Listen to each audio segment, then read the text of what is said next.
Tommy, and Tommy is the seventh son of the Curry family, or the eldest member of the other family. Every family works out. And I'm grateful to have had Mom Curry as my mother. I'm grateful for the faith and the love of the Lord. I'm grateful for the call to service and the teachings of putting others first. I am grateful for helping me understand that there can be light at the end of even tragedy. I am grateful for a trait also that my mother passed down to me, and I feel I'd be remiss if I didn't mention it today. You see, Mom Curry, for the lack of a better word, could be a little ditzy. I'm not talking about so ditzy you couldn't have a serious conversation with her. I'm not talking about stereotypical 1950 empty-headed blonde bombshell.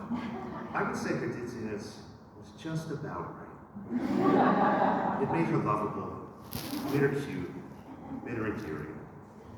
And I've seen that trait in myself, really, on too many occasions to count. And whenever I say something or do something that might be just a little bit off, I usually get called on by a friend. You know, they'll say something like, "Curry, you were so deliciously ditzy, adorably absent-minded, beautifully burnt, scrumptiously silly," so on and so forth. My response was always the same. I inherited it from my mother. Don't let my siblings try to tell you that they didn't get it either. Ask their children, ask their spouses, ask their close friends. Yeah. They inherited it too. Oh, they got it. They got it. Completely. Now I have numerous examples. They all post on my page. I'm going to try to share them. Try to get through it as quickly as I can. The first took place in the mid-'80s, and Mom went to take us to a movie. It was Heather and myself and a couple friends. And she takes us to see Adventures in Babysitting. And I don't know if any of you are familiar with this movie. It's, you know, historically significant piece of cinema. A teenage girl is reluctantly forced into babysitting these 3 kids with varying problems. And somehow the parents leave and they end up running around a major metropolis, running away from dangerous criminals.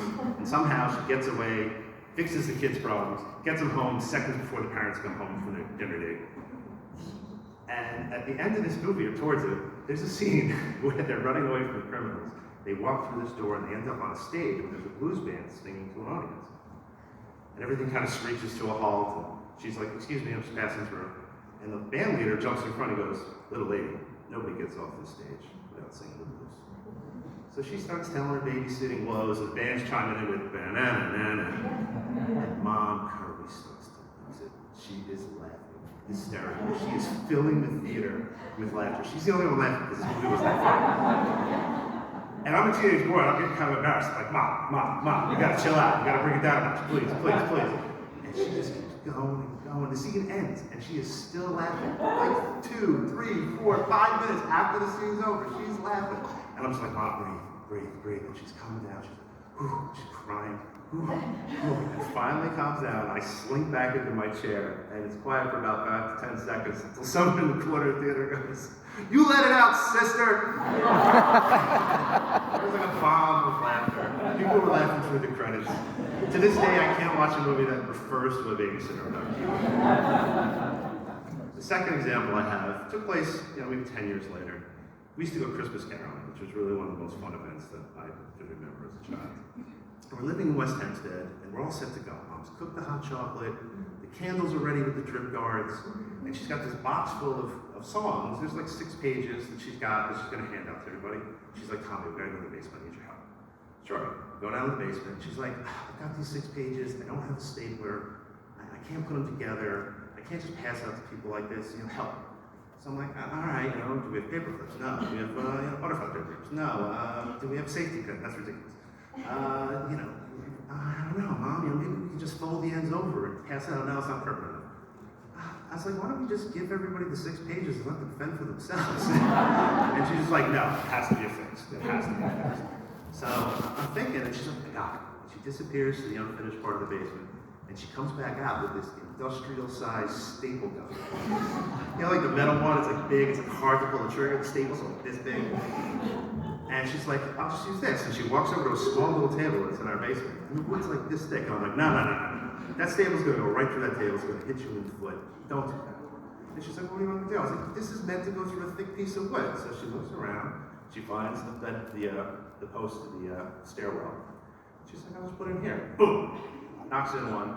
Staples like halfway in, the paper's standing there, she lets it go, looks back at it, looks at me, and I'm like, that's great, Mom, let's just call the gang down to the basement and start singing some Christmas. And she's like, no, smart guy, and she wiggles out this big staple, pulls it out, pushes it in, bends one side, bends the other side, and she's like, voila, puts it down.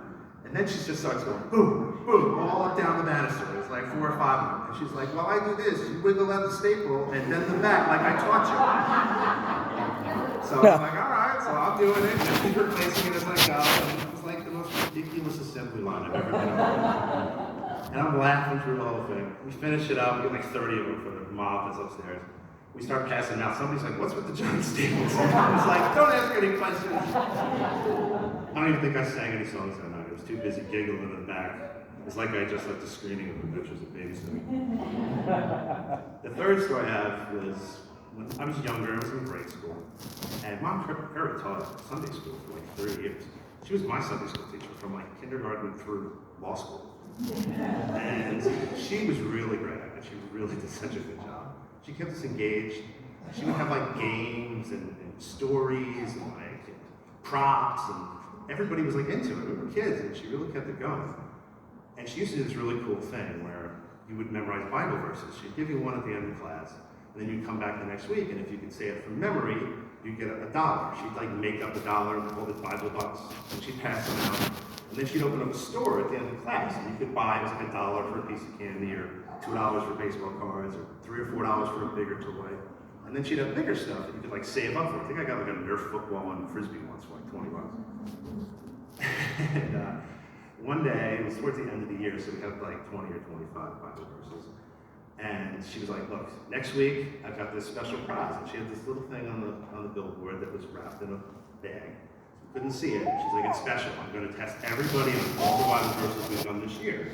And whoever does the best wins the grand prize. We know it is. And she was like, I'll just let you have a little peek. She pulls it out like this much. And all of us knew what it was. It was a Rubik's Cube. We were like, oh my gosh, it's a Rubik's Cube. It's a Rubik's Cube. We can win a Rubik's Cube. Holy cow. We have to go home and study. So a week comes by, and we all show up the next week. There's no absences. And I gotta say, we kids were on.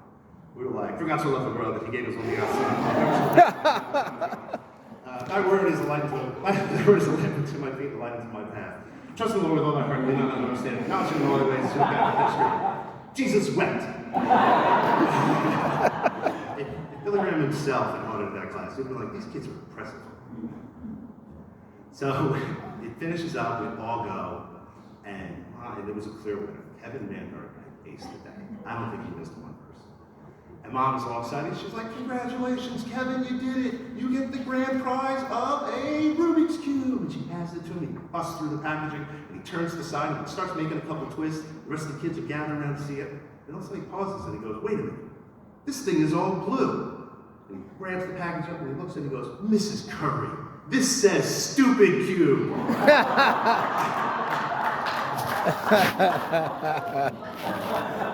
So, in conclusion,